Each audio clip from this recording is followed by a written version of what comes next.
All right. Dubuque, thank you very much for coming out. Now the question is, did you come out to hear me or the ice cream? All right. All right, there you go. It is a beautiful day, and I'm glad that we scheduled this event outdoors.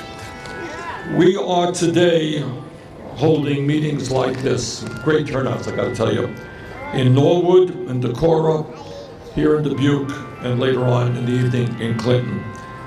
Why are we going to those four towns? I will tell you why.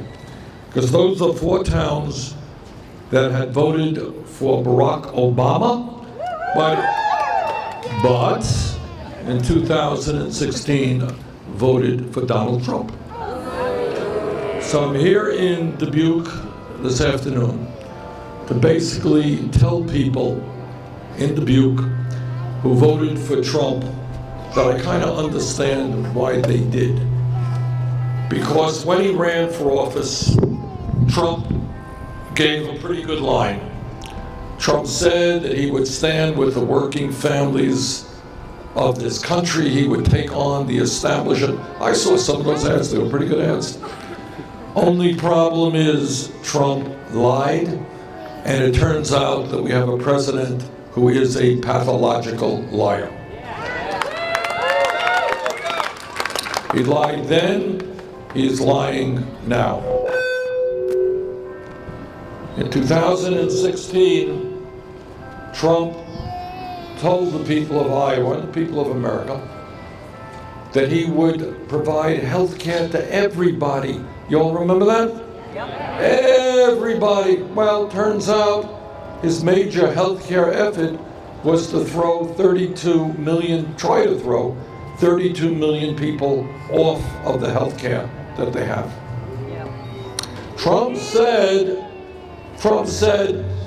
that he would provide a tax program. You may remember this. His tax reform would benefit working families and not billionaires. Well, he lied again. It turns out that 83% of the benefits of his tax proposal went to the top 1% over a 10-year period. And we end up with the absurd situation where companies like Amazon, among many others, where Amazon made $10 billion in profits last year, ended up paying not one nickel in federal income tax. That is Trump's tax reform proposal. Trump said he was a different type of Republican, that he was not Paul Ryan, he was not Mitch McConnell. He would not cut Medicaid, Medicare, or Social Security. He lied again. He proposed in his budget over a 10-year period to cut Medicaid by $1.4 trillion. Do you know what that means? Anybody here who has a relative in a nursing home, there is a good chance that Medicaid is paying all of that bill. Do you know what it means to cut Medicaid by $1.4 trillion? You're putting that burden right on to the middle class, and you're cutting health care programs for low-income people and for children. He said he wouldn't cut Medicare. Well, his budget proposed an $845 billion cut in Medicare. Said he wouldn't cut Social Security, $20 billion cut in the Social Security disability program. But it's not only the lies that he told in 2016, it's what he has been saying since. Trump has said to corporations, you gotta invest in America, hire American workers.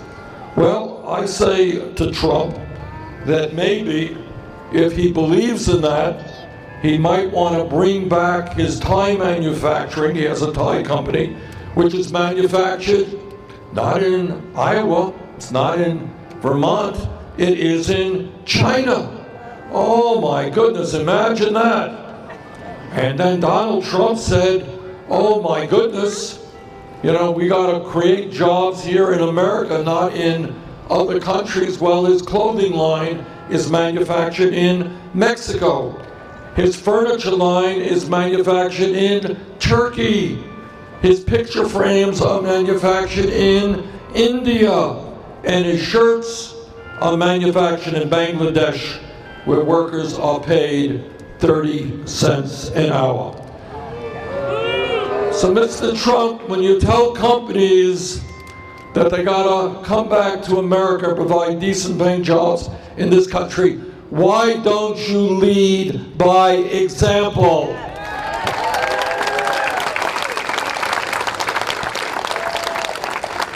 So the issue with Trump is not just that he is a liar, but he is also doing something that no president in my lifetime has ever done. And that is that instead of understanding that the function of a president, and it's such an important function because we are such a diverse population. My father came to this country from Poland, your parents came from all over the world. We are a diverse population, and the function of a president is to bring us together, not divide us up. And yet we have a president today who is trying to divide us up based on the color of our skin, where we were born, our sexual orientation, our religion, and that's not what a president should be doing. Now, what our campaign is about is different than any other campaign, because our campaign is trying to do something that has never ever been done before. It is a huge challenge. Our campaign is obviously trying to win here in Iowa, and with your help, by the way, we're going to do that. Our campaign is trying to win the Democratic nomination, and if we win here in Iowa, I'm confident we're going to do just that. And our campaign, once I am the Democratic nominee, is going to beat Donald Trump here in Iowa and all over this country. And by the way, that is just not me talking. Every credible national poll that has been done in the last year has me beating Trump, sometimes by double-digit figures.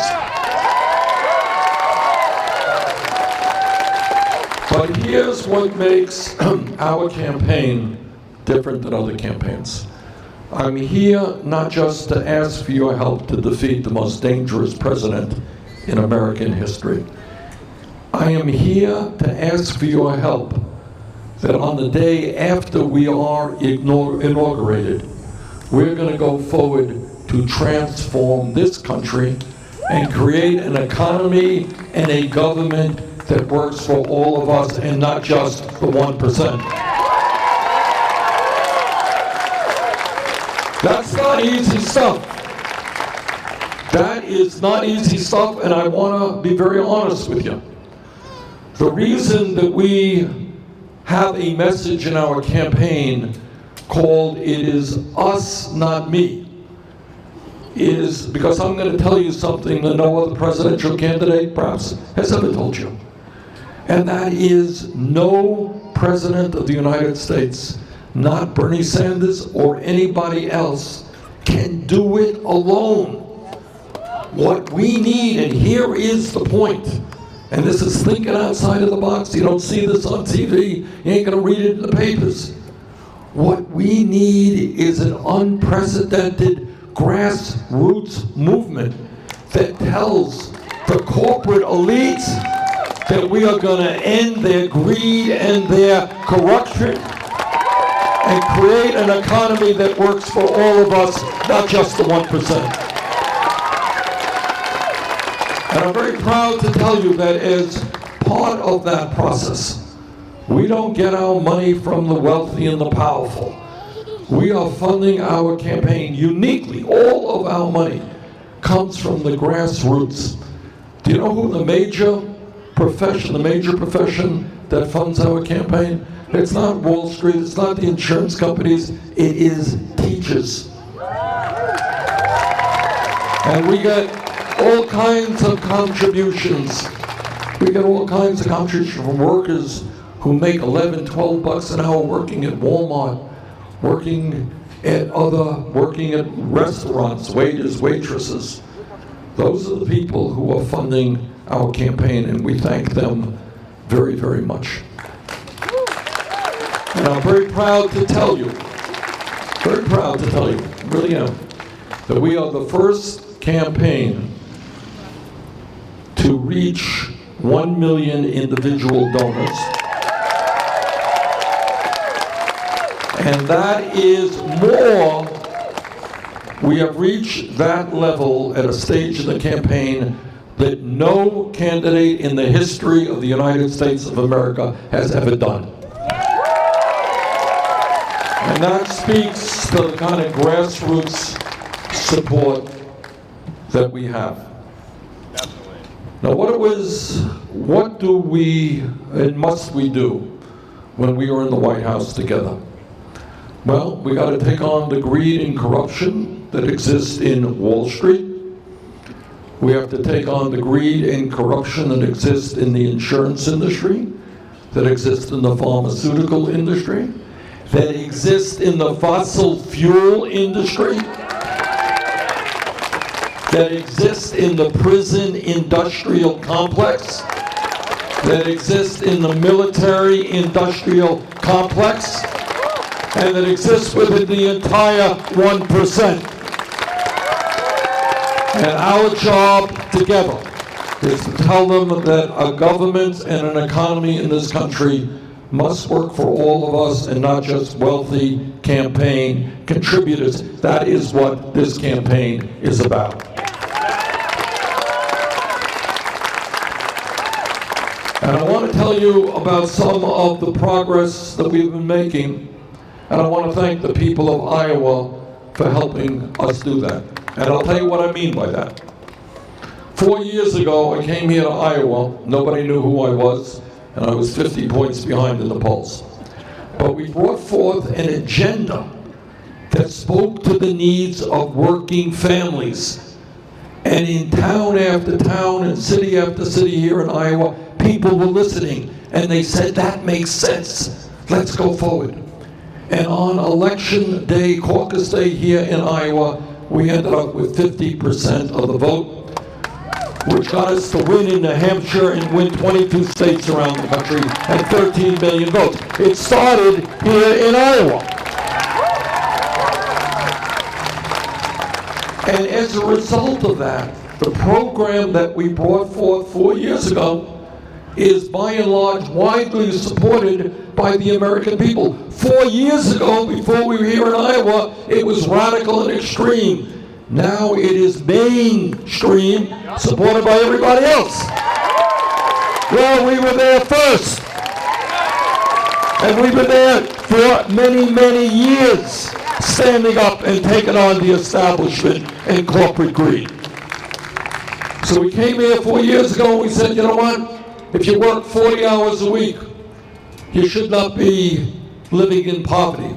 That we got to end starvation wages in this state and in this country. And by the way, I've been all over the state, and I have talked to the people trying to get by at $9-10 an hour, and they can't get by. And that is why 4 years ago I said we got to raise that minimum wage to $15 an hour. And you know what's happening all over America? States are moving. 7 states, U.S. House of Representatives passed legislation to raise the minimum wage to $15 an hour.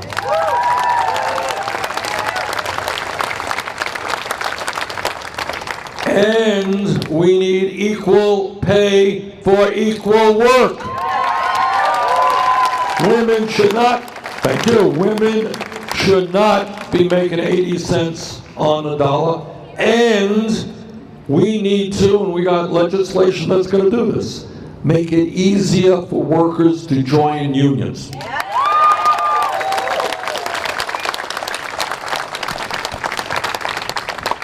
4 years ago when I was here, I said, you know, the world is changing, and we got to make public colleges and universities tuition free. 4 years ago, that was a radical idea. Guess what's been happening?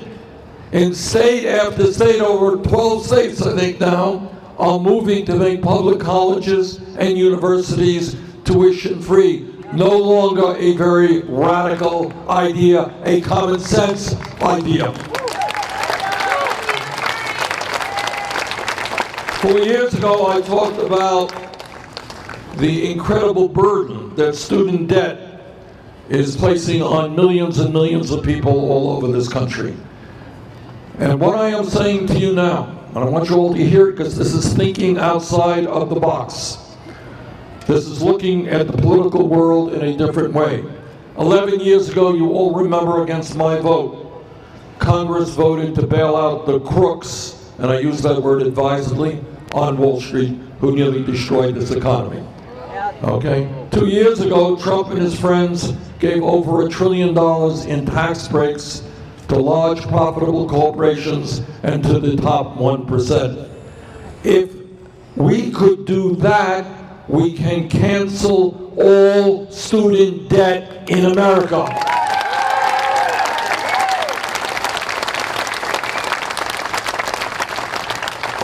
And here's an issue that I've been working on my whole life, and I will work on it till the day that I die.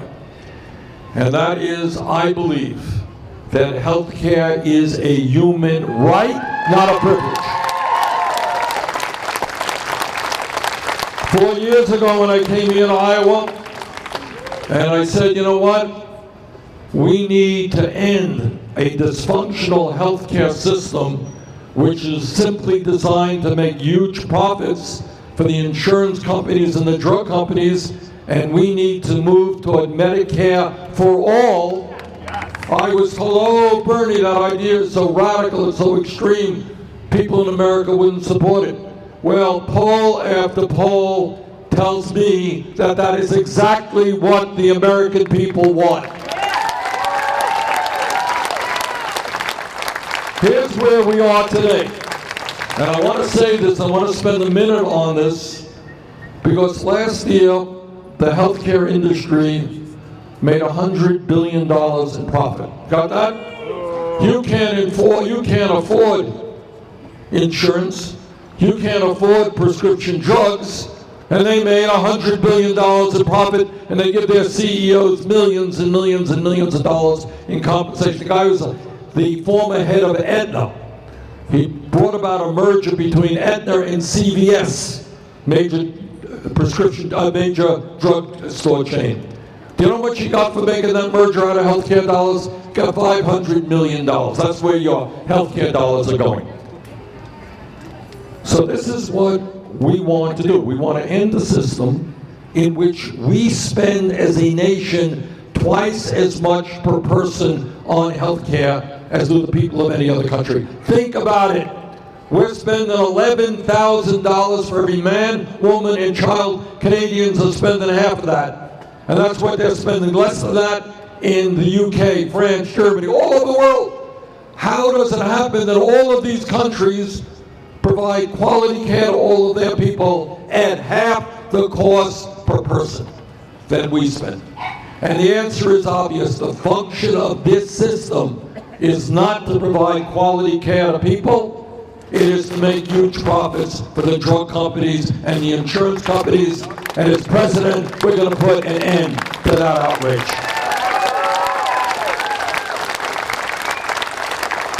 Today in America, 87 million people are either uninsured or underinsured. Do you all know what underinsured means? It means you may have insurance, except it doesn't work for you when you need it to work for you. It means that you got to argue with the damn insurance companies till the cows come home. That's what we say in Vermont. And you got to argue and argue to get what you paid for. Meanwhile, 30,000 people a year die because they don't get to the doctor when they should because they're uninsured or underinsured. 500,000 people go bankrupt because of medical bills. Yesterday in Des Moines, we had a town meeting on this issue, and it was very difficult. It was a difficult town meeting to hear from people talking about not getting the health care that they need because they couldn't afford it, cutting back on their prescription drugs, losing loved ones, having their credit shot. Do you know what happens if you don't pay your medical bills? Your credit is destroyed. And you're paying 20, 25%, 30% interest rates. And if you can't get that, then you end up in a payday lender and you pay God knows what. All right? That's what this system is about. What Medicare for All does, and I want to explain it because there's a lot of lies going on about it. And it's the healthcare industry that's already advertising here in Iowa. And understand, every time you see that ad, know who paid for that ad. It was paid for by the drug companies and the insurance companies who combined made $100 billion in profits last year. They love the current system. They're scared to death that we have the momentum to move to Medicare for All. So this is what Medicare for All does. It does away with all premiums. Earlier today, we were in a meeting, and a woman, working class woman, got up and said, Bernie, I did pay, she's on Medicare now. She paid $1,700 a month just for herself for her premiums. You got that? That's $20,000 a year. And then she had to buy prescription drugs, etc., etc. That's what people are paying right now. Under Medicare for All, no more premiums. You got it? You're not paying premiums. You're not paying co-payments when you go to the doctor's office. You are not paying out-of-pocket expenses because you got a $5,000 deductible.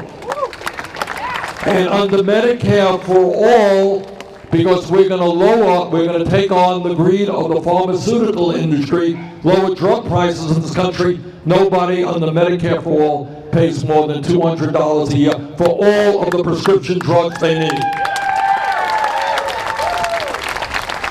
Now you ask, and it's a good question, how are you going to pay for this? And I'll tell you how we're going to pay for it. We're going to pay for it the same way that every other major country on earth pays for it, out of the general tax base. All right, it's not free, it's got to be paid for. In my bill, which is the lead bill in the Congress, we exclude from increased taxation anybody making $29,000 a year or more. If you're making more than $29,000, you're going to pay more in taxes. But at the end of the day, when you don't have any premiums and co-payments and deductibles and out-of-pocket expenses, everybody in America, except the very, very wealthy, will be paying less, often significantly less than they're paying now for far more comprehensive health care than they're getting now. It's a good deal.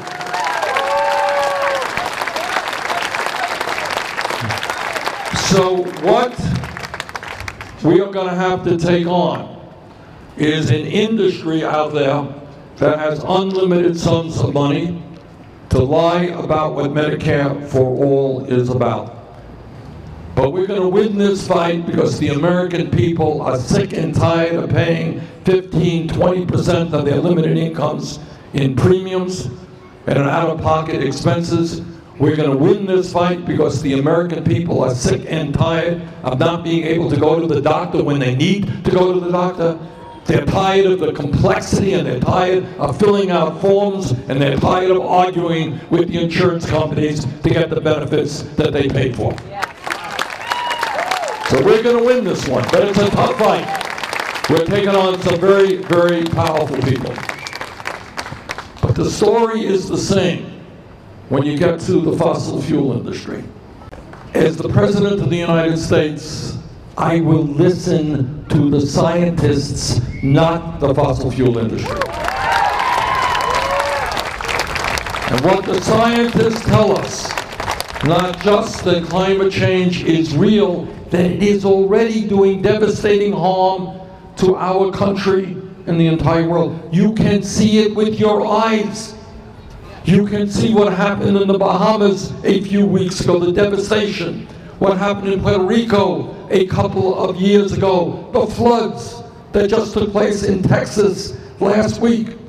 You can see or hear about the unprecedented heat wave that hit Europe, the terrible fires that are raging in Bolivia right now, the rising sea levels, the extreme weather disturbances, the drought that is impacting people all over the world. I was, a couple of months ago, I went to a town called Paradise, California.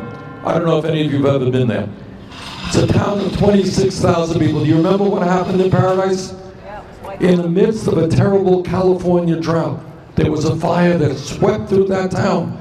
Town of 26,000 people, 86 people died, 18,000 buildings were destroyed, and $16 billion of damage was incurred in one town.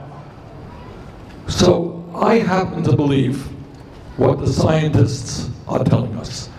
And what they say, this is scary stuff. They say that if we do not act extremely boldly within the next few years, the damage that will be done to this planet will be irreparable, unable to be repaired. Now, it seems to me, as a father of 4 and a grandfather of 7, we have a moral obligation to leave this country and this planet in a way that is healthy and is habitable.